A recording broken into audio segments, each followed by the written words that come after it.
Sahabat Ramah, mari laksanakan ibadah umroh bersama Darul Muttaqin. Full ibadah dan tausiah, aman, nyaman dan sesuai sunnah dengan pembimbing Dr. Anas Haji Asep Rohidin MAG, pengasuh dialog Islam Ramah yang hadir setiap hari pukul 5 sampai pukul 6 pagi dengan fasilitas hotel bintang 4 dan 5 di Mekah dan Madinah. Jarak dari hotel dekat dengan masjid. Perjalanan dari Jakarta langsung ke Jeddah dan tidak transit. Dengan uang 1 juta rupiah, sahabat Ramah sudah dapat booking seat umroh dan mendapatkan perlengkapan umroh, manasik umroh 2 kali, bimbingan selama di Tanah Suci, bus AC, makan 3 kali sehari, visa asuransi, city tour Mekah, Madinah, dan Jeddah. Daftarkan segera perjalanan umroh sahabat Ramah ke Gedung Dakwah Darul Muttaqin, Jalan Kebon Kopi Family 198, Ciberem, Kota Cimahi. Telepon 022 602 6559. Telepon dan WA.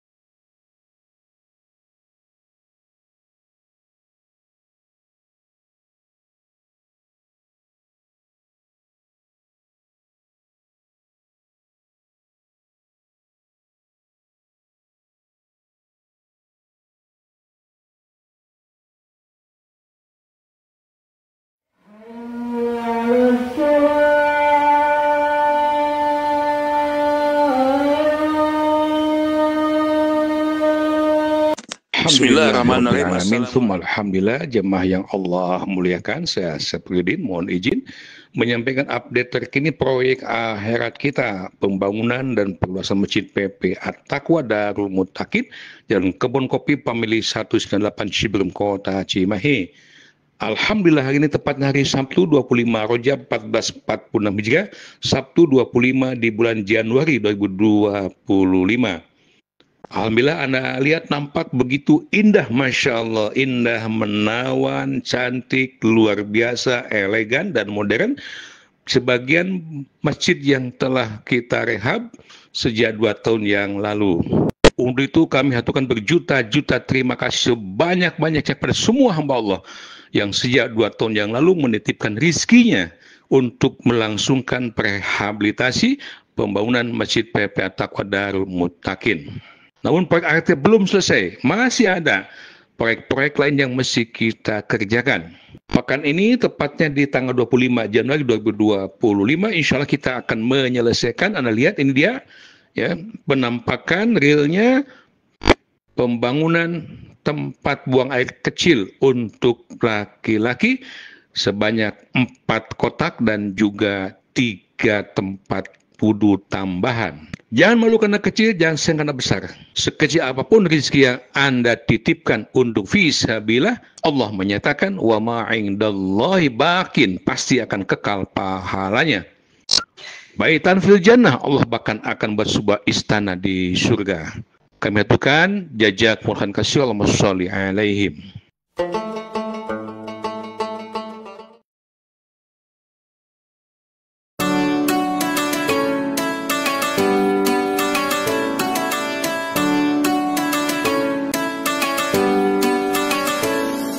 Alhamdulillah Rabbil Alamin, ibatul iman yang Allah muliakan. Alhamdulillah alhamdulillah. Muharram 1446 Hijriah. Alhamdulillah, KMDI Jilid 2, kumpulan mati dakwah Islamiyah Jilid 2 telah selesai dicetak dan siap untuk Anda miliki. Jilid 2 ini setiap pagi Anda bisa dengarkan, bisa simak, kita bahas bersama di acara Dialog Islam Ramah FM Bandung. Ketahui kajian lebih detail KMDI Jilid 2 ini, Anda bisa simak setiap pagi pukul 5 sampai 6 pagi dan program Dialog Islam Dialog Ramah Bandung yang disiar luaskan oleh TV DM dan DM Streaming. Hasil nafkah penjualan KMDI, kumpulan mati dakwah Islamnya Jilid 2 ini, seluruhnya akan dialokasikan untuk wakaf, pembangunan dan perluasan Masjid Jami PP At-Taqwa dan perluasan tanah wakaf Pondok Pesantren Darul Muttaqin. Anda bisa langsung datang ke Darul Mutakin dan Kebun Kopi Family 198 Ciberem Kota Cimahi, atau Anda bisa mendapatkan KMD Jilid 2 dengan cara COD. Dengan mudah Anda mendapatkan KMDI Jilid 2 ini dengan cara COD. Anda bisa hubungi nomor WA Pak Haji Tarsim Hamami 0821 1903 1662. Kami ucapkan banyak terima kasih Anda yang sudah memiliki KMDI, Kumpulan Mahdi Dakwah Islam Jilid 2. Semoga bermanfaat dan insya Allah wakaf sedekah Anda akan menjadi tabungan di akhirat. Wa ma'indallahi baqin, akan kekal pahala kelak di yaumul kiamah. Kami haturkan jazakumullah katsira. Allahumma sholli alaihim.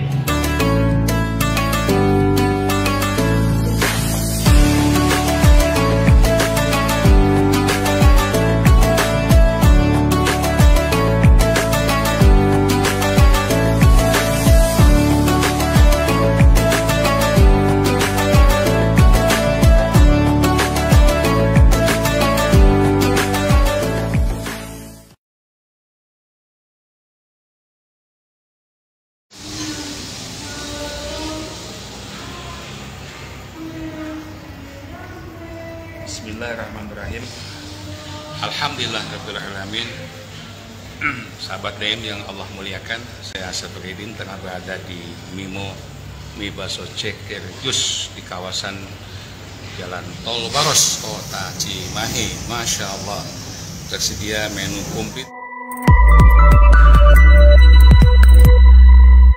Kepada Allah Subhanahu wa taala yang alhamdulillah di hari ini tepatnya Ahad 10 Sa'ban 1446 Hijriah yang bertepatan tanggal 9 Februari 2025, kita masih diberikan banyak kenikmatan, di antaranya nikmat sehat dan kesempatan sehingga pagi hari ini setelah kita melaksanakan sholat subuh dengan berjamaah, kita akan sama-sama menyimak materi kembali di program Ngasuh yang akan disampaikan oleh narasumber kita Bapak Ustadz Asep Rohidin, yang akan mengangkat tema yang masih tetap lanjutan yang kemarin, yaitu upaya mencapai sholat khusyuk bagian yang ke-9.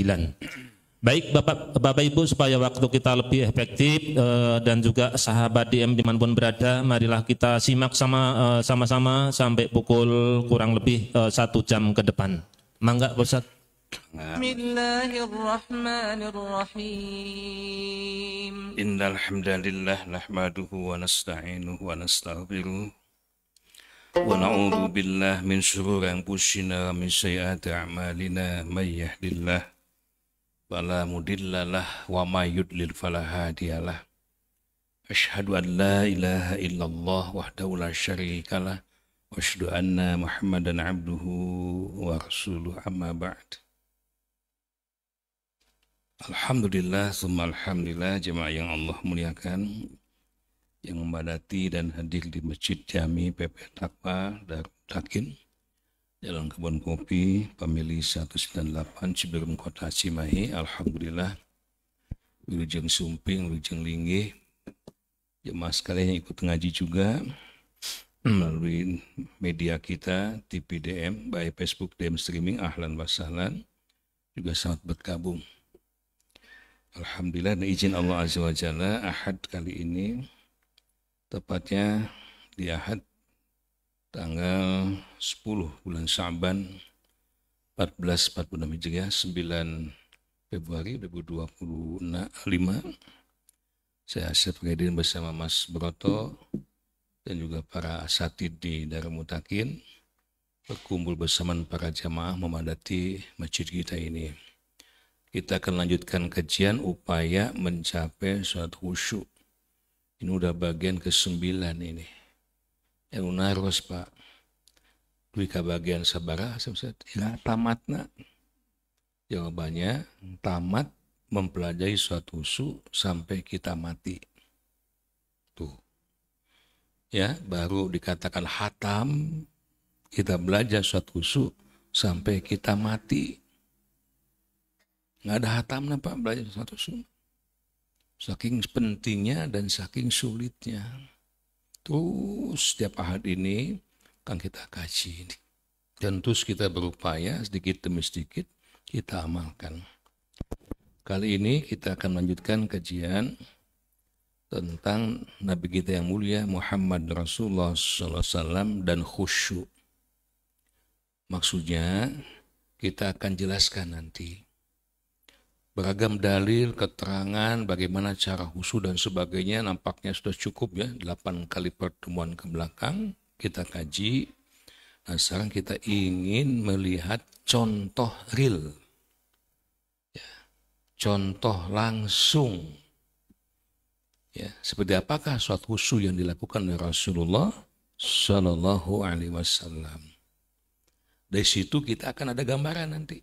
Insya Allah ilmu kita akan bertambah. Bertambah, insya Allah.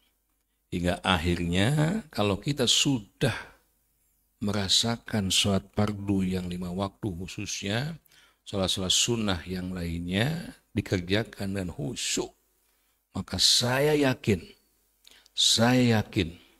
kita akan betul-betul akan merasakan nikmat dalam sholat itu. Rasanya tidak akan ada kenikmatan selain kita melaksanakan sholat. Cikena taros bu, nikmat mana? Nikmat sholat, nikmat healing. Nikmat lagi sholat, nikmat lagi botram. Semangat mana gitu ya? Semangat angkat berjamaah, semangat angkat belanja puasa baru. Daerah itu sholat. Buktinya sholat bu, kayak kagok. Sholat pak, sekedeng deui. Berarti dia belum menemukan kenikmatan. Logika kita, kalau orang sudah menemukan satu kenikmatan, apapun itu, pasti dia akan dipoporose, disusut, didungdung. Non mas? Ya, akan memaksakan.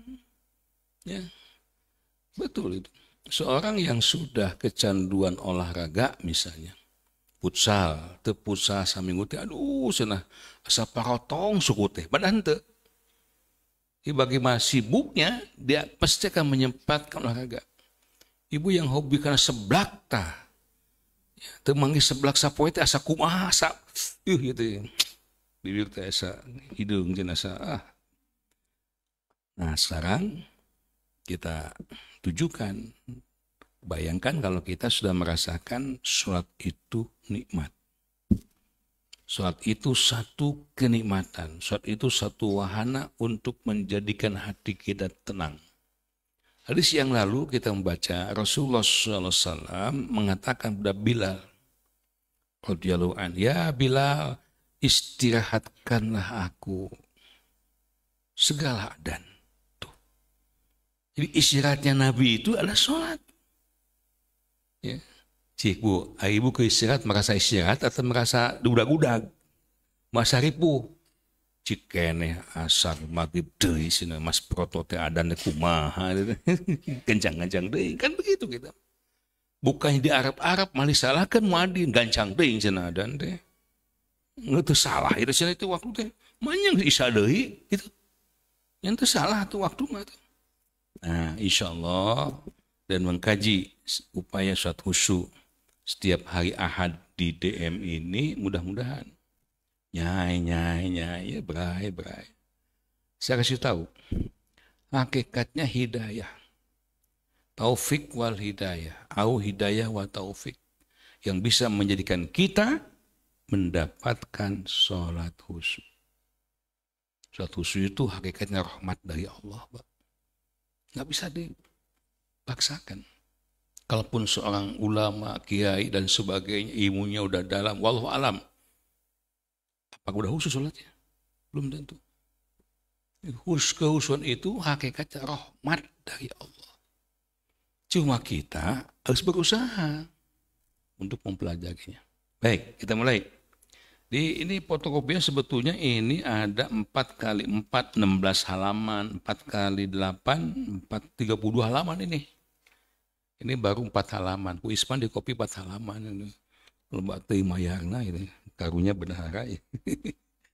Ini fotokopinya. Kursinya udah lengkap. Yuk kita mulai. Yang pertama. Bismillah.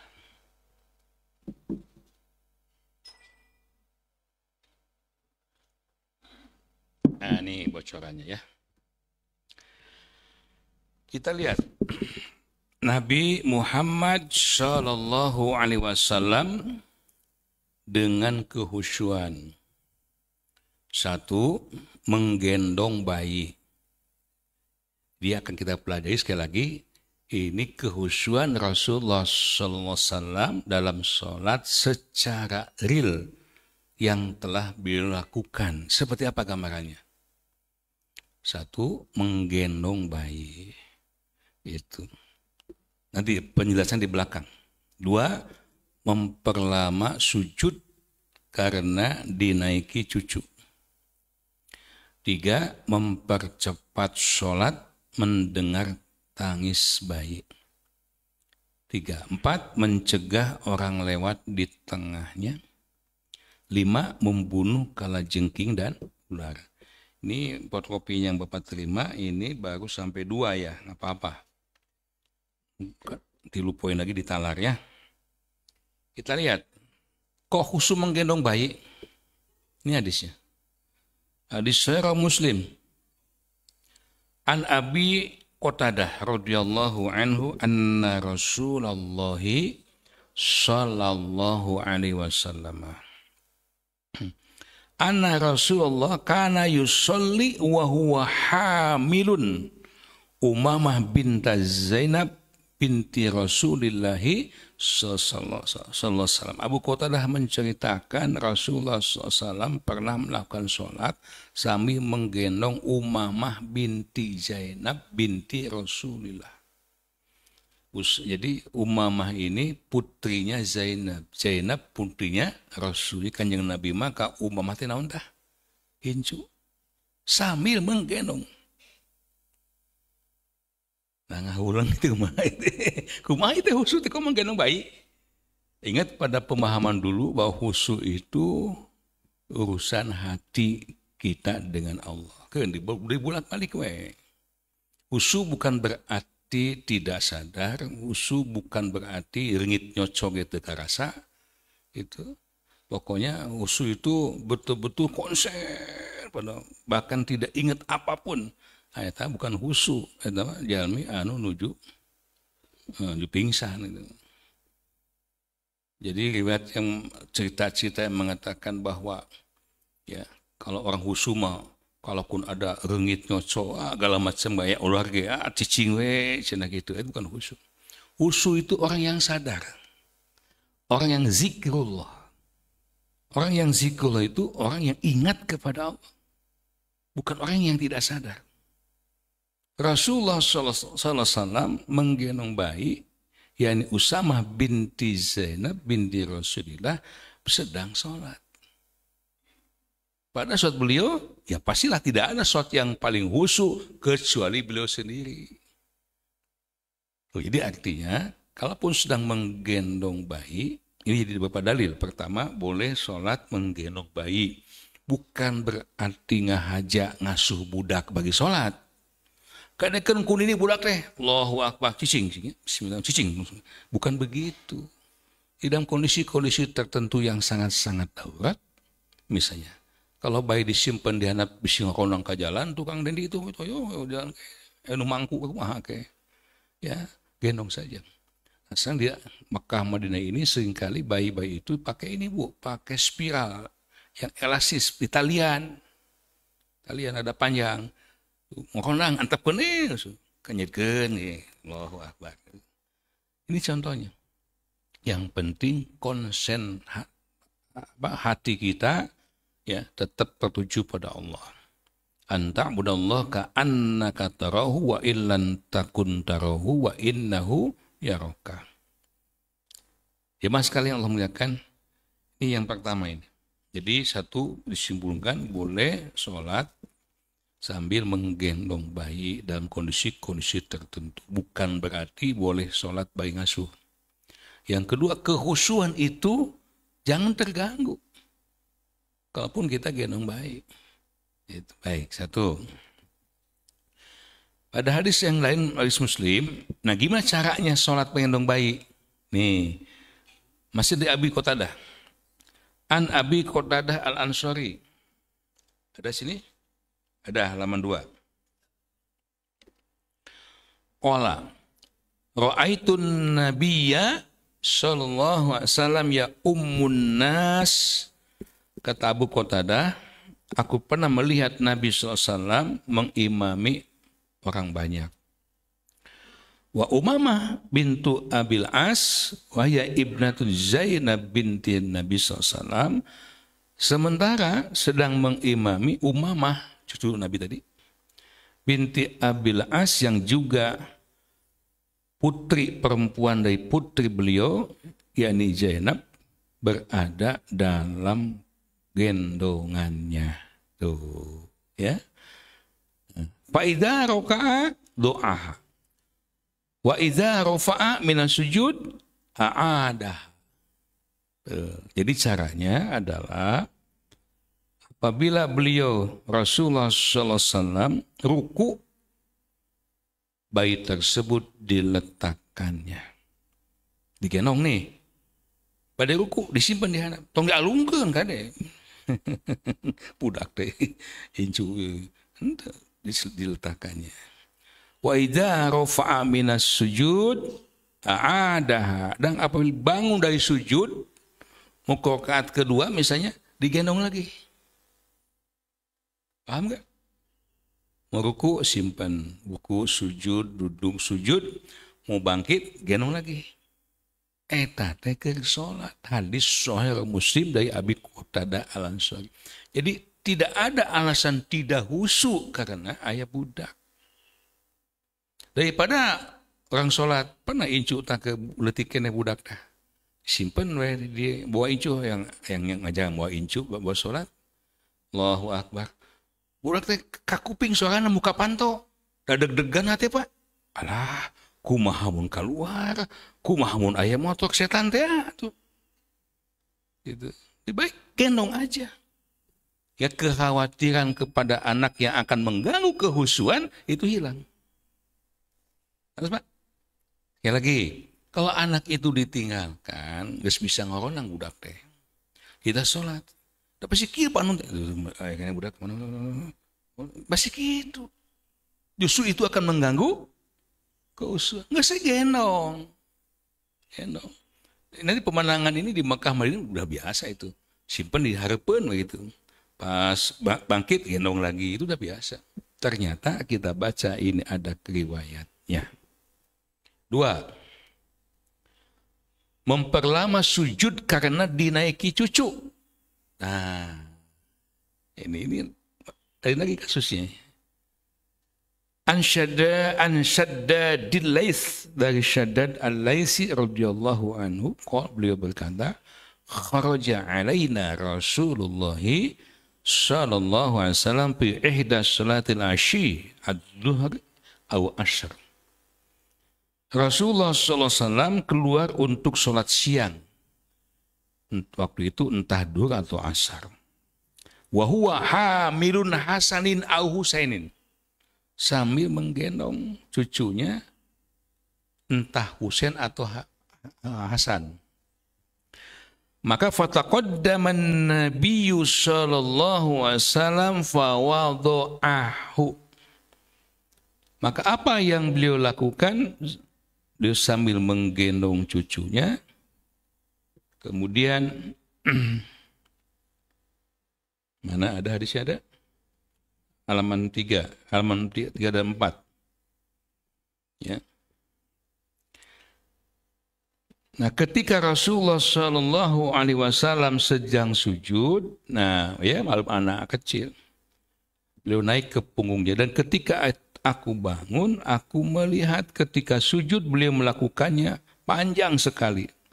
Kok lama nggak bangkit-bangkit, sampai aku khawatir ada apa-apa yang terjadi pada Rasul. Kan ke sujud, makmum nggak lihat kan? Kanjeng Nabi lami-lami teh sujudnya nggak seperti biasanya.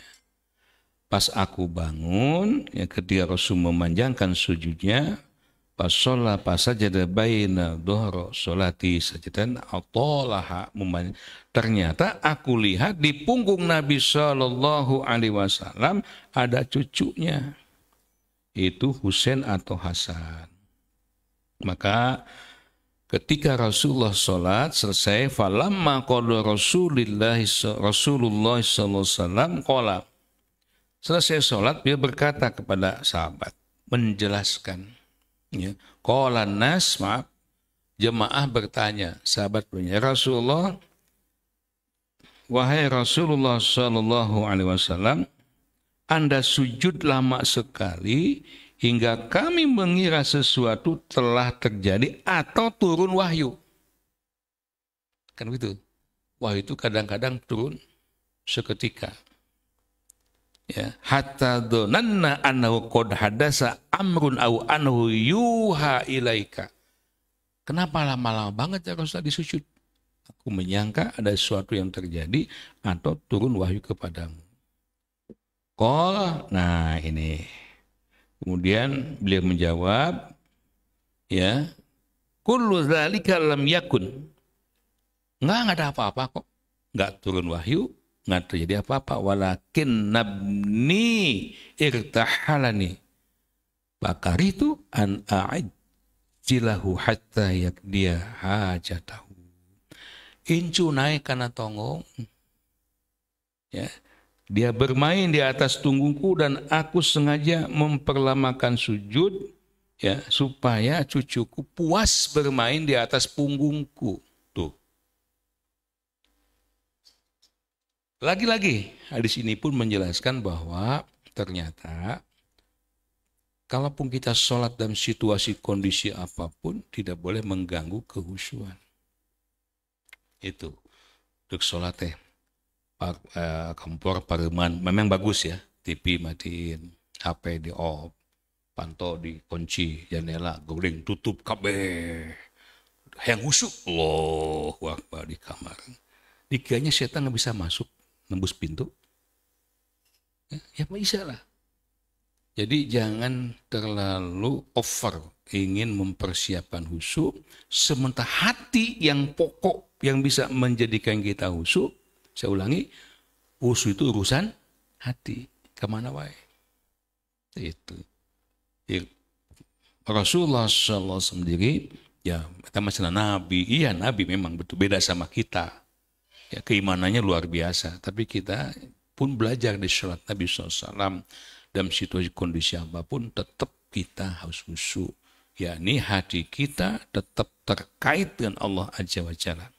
Ya, anta budallah ka annaka tarahu wa illan takun tarahu wa innahu yaraka. Kalaupun kita nggak bisa nembus pandang Allah, yakin Allah pasti melihat kita. Nah, perasaan muraqabah inilah yang menjadikan itu perasaan selalu dilihat, didengar, dipantau. Ini yang paling pokok, Pak. Dimanapun kita sholat, entah di jalanan, entah di hutan, dimanapun, tetap kita khusyuk. Kenapa? Karena yakin Allah melihat gerakan kita, Allah mendengar setiap doa, ucapan yang kita ucapkan, ya. Baik, sampai dulu sementara hadis surah Ahmad wan Nasai wal Hakim. Toh cekaplah. Mangga, silakan. Kita gali ya. Lewat dialog, insya Allah.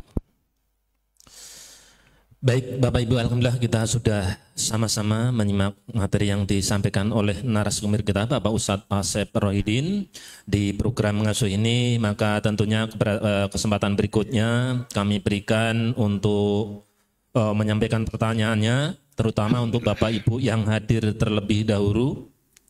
Sebelum kesempatan ini kita berikan untuk sahabat DM yang tentunya menyimak di rumahnya masing-masing. Mangga, Bapak.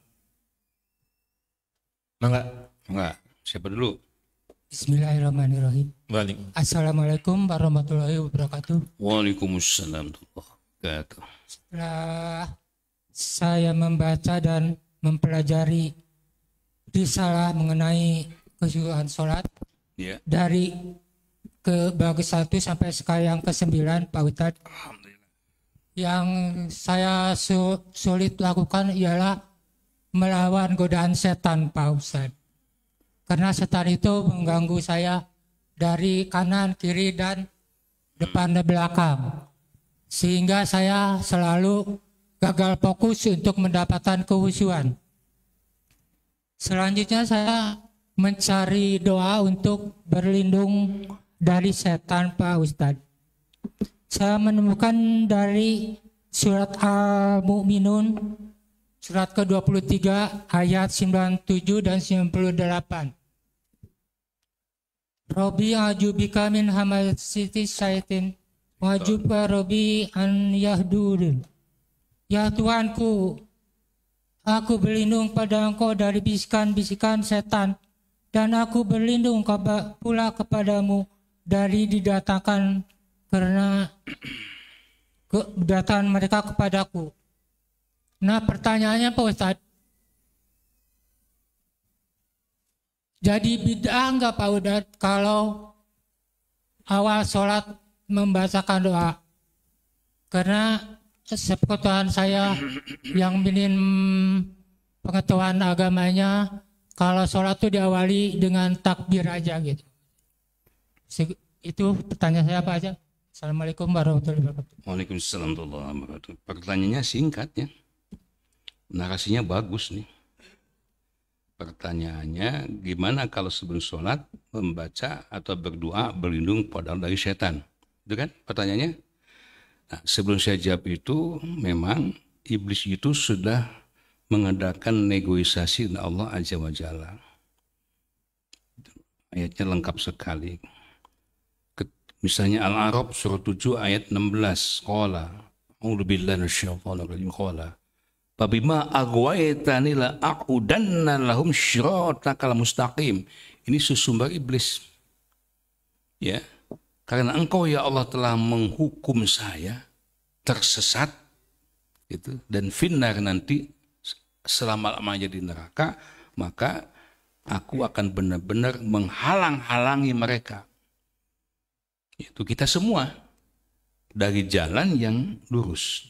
Nah, kemudian summalatiyannahum min baini aidihim wa min khalfihim wa an aimanihim wa an shimalihim. Dikepung orang setan, Pak. Kemudian saya akan mendatangi mereka, ya kita semua. Dari depan, dari belakang, dari kanan, dari kiri.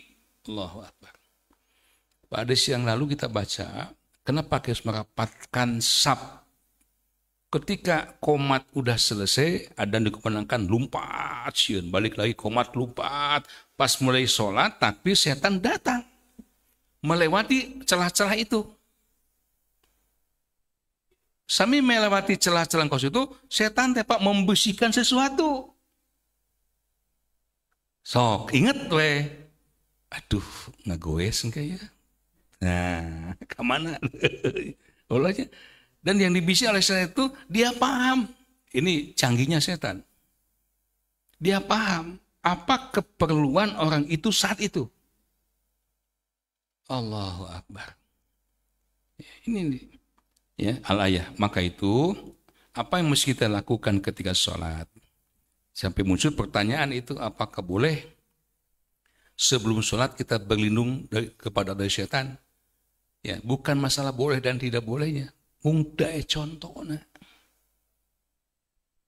Karena yang Nabi contohkan, idza kuntum ila sholati fakabbir. Apabila kalian berdiri untuk melaksanakan sholat, langsung bertakbirlah. Jadi nggak ada contoh baca An-Nas, Al-Lillah, dok sholat, baca Yasin dipanjangkan ini, ya takbirna. Justru keraguan sebelum sholat itu justru mengundang peluang setan.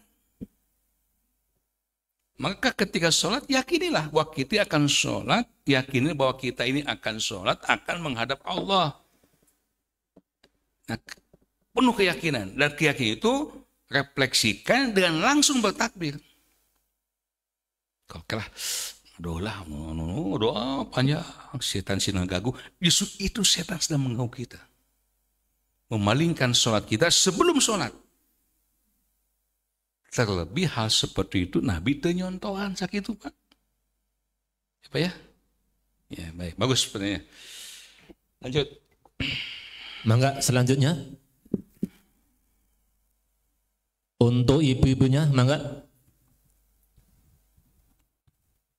Wadah Pak Haji, mangga. Assalamualaikum warahmatullahi wabarakatuh. Waalaikumsalam warahmatullahi wabarakatuh. Ini tentang sapar Pak Ustadznya. Sapar itu kan keluar dari rumah bisa melaksanakan sholat jamaah atau qashar. Yang jadi pertanyaan Pak Ustadz, apabila kita punya rumah 2 misalnya atau 3, nah nanti kan keluar dari rumah yang satu, apakah di rumah yang satu itu boleh jamaah qashar atau biasa-biasa saja? Itu aja yang jadi pertanyaan Pak Ustadz. Assalamualaikum warahmatullahi wabarakatuh. Assalamualaikum. Kela itu. Rumah apa istri?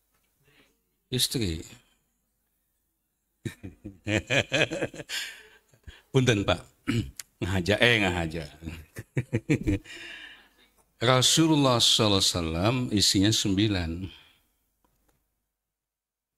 Ini malah Rasulullah SAW panutan kita, suri teladan kita, picontohan kita yang mengajak semua umat manusia untuk mendapat hidayah Allah 9. Para sahabat rata-rata 4. Bapak hiji, linglung Pak. Linglung. Belum sempurna tanya untuk sunnah Rasul teh. Baik. Punten Pak, intermezzo ya.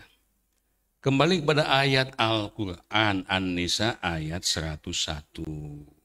Wa idza darabtum fil ardi falaysa 'alaikum junahun an taksuru minas shalah.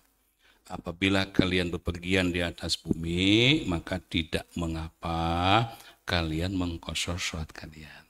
Cepeng ayat eta. Idza darabtum fil ardi. Lantas ditafsirkan dalam beberapa hadis Nabi. Idza tahala fi safarihi qabla an tusham akhradu ila muta'asyar dan seterusnya.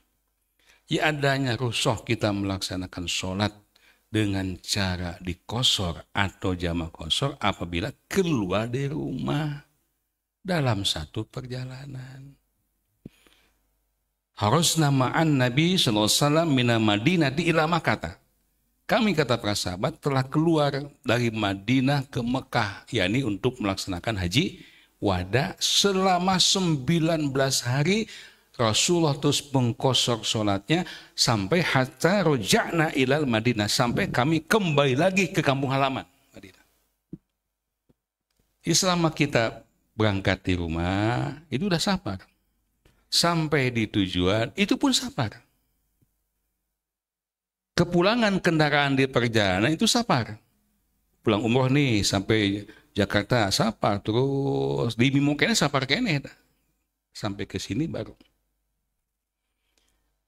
Nah, tergantung itu rumah siapa. Kalau itu adalah rumah kita, istri kita di situ, bukan sapar. Di perjalanan sapar. Udah sampai di rumah kita, bukan sapar, mukimin. Ya tam di situ. Itu bagi bapak-bapak yang punya rumah dan di situ ada istrinya, berarti mukimin. Kalau di situ rumah bapaknya banyak, mungkin ada rumah yang punya rumah 10, 20, ada yang punya rumah di mana-mana itu. Ya. Tapi niatnya sapa, tapi mukimnya di mana? Mukimnya ya di kebun kopi, ya di sini kebun kopi. Berarti sapa terus. Kontrol perumahan di Anu gitu. Kontrol Balong di Tasik gitu. Itu sapar, Pak, bukan mukimin. Saya ke mertua di Tasik. Itu sapar, bukan mukimin, karena mukimin kita di kebun kopi. Gitu. Pak, atau kira tinggal KTP lah gitu lah. Saya tuh ngejawab deh. Tinggal KTP kebun kopi ya, mungkin bapak kebun kopi. Kecuali kalau bapak punten jamaah punya istri di situ, berarti mukimin karena itu si bapak bukan sapar. Kasih hatena mah bapak teh sapa gitu teh. Aya aku saha mun kitu. Sip. Mun. Mangga berikutnya mungkin untuk ibu-ibunya. Udah belum belum. Mic-nya mangga. Alhamdulillah DM sudah punya mic, memadai audio visualnya, tinggal proyektor satu lagi yang belum, insya Allah ya sedang kita usahakan. Jadi keperluan kita menjelang Ramadan sebetulnya proyektor 2 yang kita perlukan untuk di atas 1 untuk di bawah 1. Udah connect ke Kang Dik langganan kita di BEC. Satu proyektor itu Rp4.950.000 yang kita perlukan menjelang Ramadan, 2 buah insya Allah. Semoga bukan rezekinya, tidak lama kita dipasang kabel dan semuanya udah connect, cuma tinggal proyektor. Kemarin ada yang beri laptop, Bu, alhamdulillah sudah terpenuhi, tinggal proyektor. Ya bertahap aja lah, bertahap saja ya, insya Allah ada rezekinya. Baik, silakan Ibu, mangga. Assalamualaikum warahmatullahi wabarakatuh. Izin bertanya Pak Ustadz. Mangga, insya Allah. Kita tuh punya saudara Pak, udah sepuh 70 lebih ya. Iya. Namun mereka tuh dulu tuh belum tahu babakan sholat, bahwa itu sholat itu wajib. Dan mereka tuh baru sekarang 70 tahun belum tahu sholat itu wajib. Ya kan karena dulu juga nggak ada masjid Pak di itu dulu. Innalillahi. Nah zaman dulu tuh. Iya. Nah udah gitu umur udah 70 lebih baru sekarang mau makan diajarin Bismillah gitu ya. Terus sudahnya Alhamdulillah gitu. Yang menjadi pertanyaan saya, bagaimanakah cara mengajak sholat mereka bacaan sholat yang kalau yang kita kerjakan mereka kan pasti diajak belajarnya juga nggak memungkinkan ya Pak, karena udah usia segitu kan pasti mereka itu udah pelupa ya. Itu daerah mana Bu? Kalimantan, Sulawesi? Jawa Timur. Jawa Timur? Ya. Nah kita mohon Pak, bagaimana caranya mengajak bacaan sholatnya itu? Apakah cukup diajarkan mau takbir cuman baca Allahu Akbar, sujud Allahu Akbar, ruku Allahu Akbar, itu apakah diperbolehkan Pak Ustadz sampai beres sholat gitu? Ya. Udah sekian yang kita minta Pak, mudah-mudahan menjadi pencerahan yang terbaik. Assalamualaikum warahmatullahi wabarakatuh. Assalamualaikum. Sebelum saya jawab, ini musibah besar ini bagi umat Islam Jawa Timur khususnya, Indonesia umumnya. Kita juga termasuk. Berarti dakwah kita belum sampai ke pelosok. Masya Allah. Mudah-mudahan ini jadi pelajaran untuk para asatidah. Tugas kita mencerdaskan umatnya belum selesai. Ini bukti pertanyaannya. Ada sampai orang sampai 70 tahun, tak apa aku mah sholat. Masya Allah. Baik Bu. Alhamdulillah Ibu ditakdirkan Allah Azza wa Jalla mengetahuinya dan Ibu segera memberikan edukasi, itu bagus sekali. Ya, bagus sekali. Semoga beliau diberikan taufik hidayah. Yang penting dia beriman bahwa Tuhannya hanya Allah. Itu pokok. Asyhadu an la ilaha illallah wa asyhadu anna Muhammadar Rasul. Minimal dia bisa mengucapkan itu dengan lisannya. Ibu bimbing dulu. Jangan dulu diajari sholat, jangan dulu. Jangan dulu diajari sholat. Yang pertama adalah tauhidnya mantapkan bahwa tiada Tuhan yang wajib diibadahi hanya Allah, Muhammad Rasulullah sallallahu alaihi wasallam ya adalah sebagai rasulnya. Itu pertama. Nah baru kemudian gimana dengan sholatnya? Jangan terlalu disibukkan dan bacaan-bacaan yang panjang-panjang. Kudu apa yang haktina mbah. Kudu tahu nih, kalau enggak sah sholat, jangan. Bagi mu'alaf itu ada rukhsah. Yang penting, pertama syahadat tadi, yang kedua sholat. Yang penting dia melakukan sholat selalu berjamaah. Usahakan sholatnya selalu berjamaah. Ikuti saja imam. Bimbing oleh kita, ikut berjamaah atau laki perempuan Bu? Perempuan. Berjamaah sama ibu, sama keluarga. Tolong ibu pesankan ke saudara Jawa Timur, si mbah ini harus sholat berjamaah. Setiap sholat ajak berjamaah. Apa ya? Ikuti. Nah saya bertahap, ya usia 70 tuh Pak. Ya. Yang penting bisa melakukan kaifiat sholat, ruku, sujud dan seterusnya. Bisa takbir, bisa ya? Alhamdulillah. Tambah kalau masih bisa bertasbih, subhanallah. Sakit itu Allahu Akbar, subhanallah, subhanallah. Ruku, subhanallah, subhanallah. Sujud, Santi menang, temenang Santi monyo. Bagi mu'alaf yang baru masuk Islam, belum hafal bacaan-bacaan sholat, ajarkan untuk bertasbih. Ketika bisa terus ajarkan Al-Fatihah. Karena Rasul menyatakan la syaratul liman lam yaqra bi Fatihatil kitab. Tidak sah salatnya orang yang tidak baca Fatihah. Ya. Yang lainnya sunnah, Bu. Itu yang paling pokok. Yang paling pokok sekali syahadaten, sekali lagi.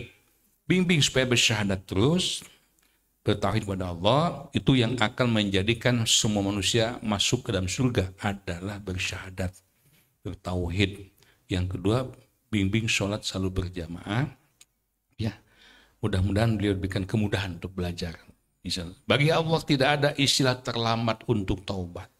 Saya sampaikan diskusi bahwa tiada kegembiraan yang sangat Allah tunjukkan pada kita di antaranya ketika ada manusia sejak dia hidup di muka bumi sampai di usia sekian puluh tahun, tukang bobok, tukang tarok, maksiat segala macam, berapa saat sebelum dia wafat dia bertobat pada Allah. Itu disebut dengan husnul khotimah. Ya, baik, terima kasih. Baik, selanjutnya setelah beberapa pertanyaan dari Bapak Ibu, kita berikan kesempatan berikutnya ini untuk sahabat DM yang menyimak di rumahnya masing-masing, tentunya dari Ibu Siti Sarah, Pak Ustadz, yang berkaitan dengan safar. Pak Ustadz izin bertanya, kalau kita lagi safar pas sholat maghrib, apa bisa digabung dengan isya? Kalau bisa, isyanya 2 atau 4 rakaat, Ustadz? Alhamdulillah, bagus pertanyaannya. Sholat safar bisakah digabung maghrib dan isya? Bisa banget. Itu yang namanya jamak qashar. Safar itu perjalanan. Orangnya disebut musafir. Musafir itu bukan orang minta-minta, bukan. Orang yang dalam perjalanan. Jamak qashar, jamak itu menggabungkan 2 waktu sholat, dikerjakan pada 1 waktu sholat. Sholat naon eta? Ini udah ada pasangannya. Duhur dengan asar, maghrib dengan isya. Nggak boleh isya dengan subuh. Atau kabehani subuh gitu kalian. Nggak boleh. Ini udah ada ininya. Qashar meringkas sholat. Yang 4 rakaat cukup kerjakan 2 rakaat. Maghrib dan isya, maghribnya 3, iqomah lagi, isyanya tarik 2 rakaat. Begitu ya yang bertanya? Alhamdulillah. Nah, supaya mantep ini harus praktek. Kalau nggak praktek sulit. Ibadah itu harus praktek. Nah, prakteknya nanti Sabtu tanggal 15 Februari 2025 pukul 9 pagi semua jemaah ditunggu di Bukit Senyum. Tong baragadua ya tuh. Senyum. Di dalam program KDI, Kajian Dinul Islam sekaligus Tarhib Ramadan. Siapa? Alhamdulillah, masuk lokasi wisatanya gratis tuh. Kenapa? Sudah di booking ku DM melalui Abah Hamdan, terus di booking pokok nama jemaah DM yang mengaji sana asal membawa stiker dari DM. Mobil, motor, motornya semua pasang stiker. Yungkeun ka Kang Dodi, Kang Isman, stiker, tempelan stiker, DM gratis. Nah, mudah kasu lagi gitu, DM lanjut. Alhamdulillah. Ya, insya Allah ya, bawa sejadah, bawa tikar alat. Nanti kita praktek di sana. Duhur dan asar jamak qashar. Nah, kumata praktekna. Nah, nanti datang ya. Boleh liwat entong. Masing-masing kita mah enggak. Ya, baik, makasih. Ya, supaya kita ada refreshing lah. Refreshing sambil ngaji ya. Baik, berikutnya dari Bu Hajah Suhari. Assalamualaikum warahmatullahi wabarakatuh. Waalaikumsalam. Pak Ustadz, bagaimana kiat-kiat supaya sholat kita khusyuk? Kadang sholat saya suka lupa dah berapa rakaat. Eta teh Bu Hajah tos dibahas 9 kali pertemuan teh. Sampai hari ini Masya Allah, jujur saya sendiri belum bisa khusus 100%. Allahu Akbar. pertanyaan singkat banget tapi jawabannya panjang ini. Ketika di Salman di ITB, ibu-ibu ngaji kan, dosen-dosen ngaji. Kemudian ada yang bertanya, lucu nih. Ustaz, gimana ya sholat khusyuk? Kenapa ibu? Saya itu di Salman tuh tiap tahun ada pembinaan sholat khusyuk. 1 juta bayar katanya waktu itu beliau. Kemudian sertifikatnya saya jejerkan, udah ada 13 sertifikat. Tadi ibu-ibu yang sudah belajar sholat khusyuk 13 kali. Di Salman lagi, di ITB. Tapi saya belum bisa khusyuk. Iya. Jadi khusyuk itu betul-betul urusan hati, urusan keimanan. Namun insya Allah ketika kita punya hati yang kuat, keinginan yang dahsyat, aku ingin khusyuk, ingin mendapatkan gelar orang yang berbahagia. Bismillahirrahmanirrahim. Qad aflahal mu'minun. Sungguh berbahagialah orang-orang yang alladzina hum fi sholatihim khashi'un. Jadi mereka yang khusyuk di dalam salatnya, ingin mendapatkan qad aflaha itu. Ya, terus kita belajar seperti ini sambil praktekkan satu poin, maka pada gilirannya semoga Allah memberikan kekhusyuan pada kita. Paling tidak, saya ulang lagi, sadarkan hati kita, sadarkan diri kita bahwa ketika sholat itu kita akan menghadap Allah Rabbul Alamin. Itu yang paling prinsip. Sadarkan hati kita, diri kita bahwa ketika kita sholat itu yunaji rabbahu, kita akan berhadap pada Allah Rabbul Alamin. Sekarang gini, gambarkan. Ketika kita akan berhadapan dengan seorang, ya, misalnya hakim aja lah, jaksa. Dan kita sudah didakwa bahwa kita ini melakukan kesalahan besar dan akan dihukum mati. Kita ada di hadapan jaksa ini. Siap pembacaan putusan. Saya yakin pasti ngarempot Pak. Takut. Ngali palu jaksa sih ngali gendir we gitu. Apalagi kalau diketukan, aku vonis kau hukum mati. Bledak gitu. Gimana hati kita? Nah, kita ketika sholat bukan menghadapi manusia lagi. Bukan menghadapi makhluk tapi menghadapi Khalik. Alladzina yadunnuna annahum mulaqu rabbihim wa annahum ilaihi rajiun. Yakin bahwa kita akan berhadapan dengan Allah. Kelak kita akan dikembalikan pada Allah dan yakin kita akan dihisab dan di yaumil qiyamah. Dan hisaban yang pertama adalah awwalu ma yuhasabu bil 'abdi yaumil qiyamah as-shalah, salat kita. Nah, tanamkan itu aja tuh, satu poin. Ya. Mas, cukup? Masih? Ini yang terakhir dari Kang Kurnia Mutakin, mohon doanya untuk kesembuhan putrinya dan ibunya yang sedang akan menjalani operasi, Pak Ustaz. Ya. Kita doakan Kang Kurnia, putranya dan ibunya yang sedang dirawat, sing sabar Kurnia, sing ageng mana insya Allah. Semoga Allah segera memberikan kesehatan, kesembuhan pada beliau. Allahumma inni as'aluka bi anna lakal hamd la ilaha illa anta ya hannan ya mannan ya badi'as samawati wal ardi ya dzal jalali wal ikram. Allahumma rabban nas adhibil ba'sa ishfi anta syafi la shifaa illa shifauka shifaan la yughadiru saqama. Asallahul azim rabbal arsyil azim ayusyahum. Yang kedua, tajiah keluarga besar Ustaz Dayat dan Ibu Ese, Bapak almarhum Bapak Erwan Rosdiawan. Semoga beliau diterima semua amal solehnya, diampuni dosa kesalahannya, dan keluarga ditinggalkan berketabahan kesabarannya.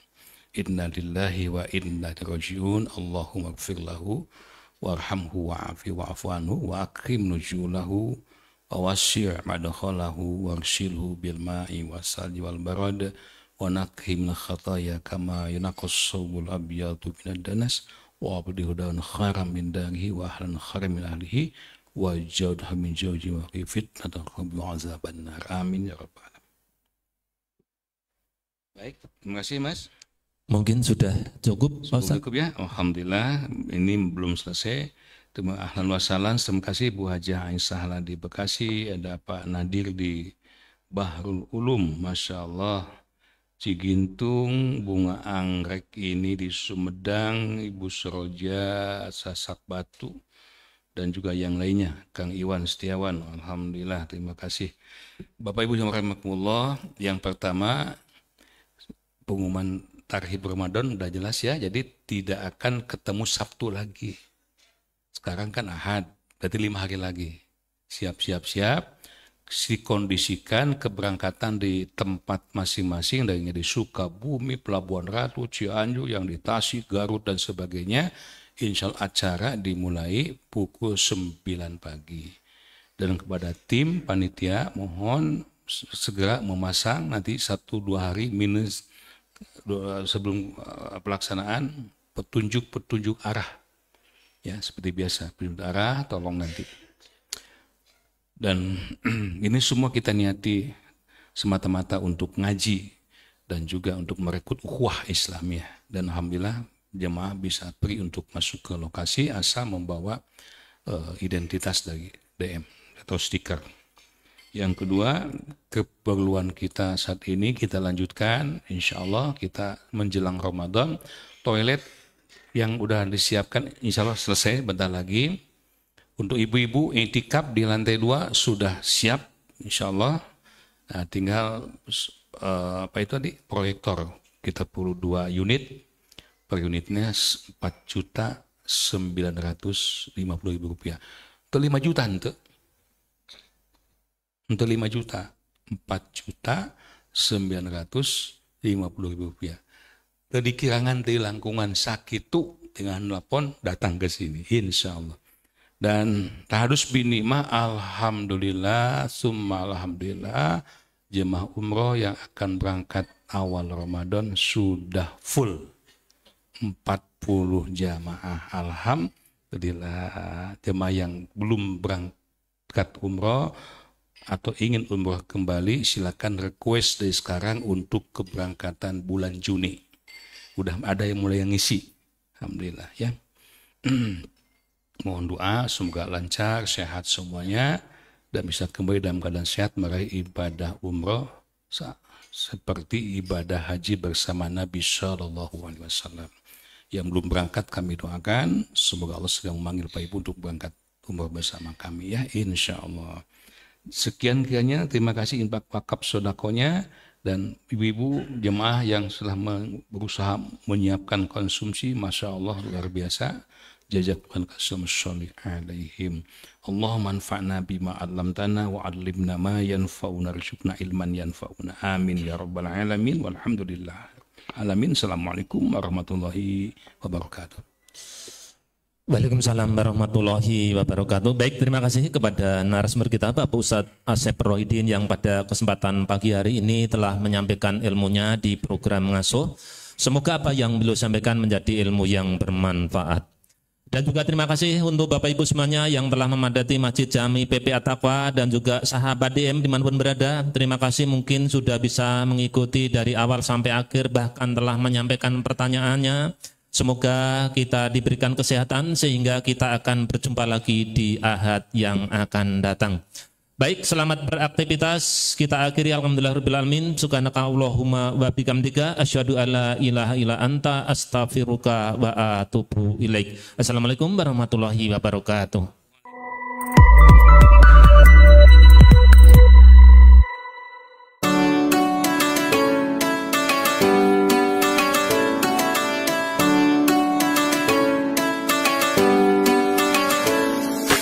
Alhamdulillah Rabbil Alamin, ikhwatul iman yang Allah muliakan. Alhamdulillah tsumma alhamdulillah. Muharram 1446 Hijriah. Alhamdulillah, KMDI Jilid 2, kumpulan materi dakwah Islamiyah Jilid 2 telah selesai dicetak dan siap untuk Anda miliki. Jilid 2 ini setiap pagi Anda bisa dengarkan, bisa simak, kita bahas bersama di acara Dialog Islam Rama FM Bandung.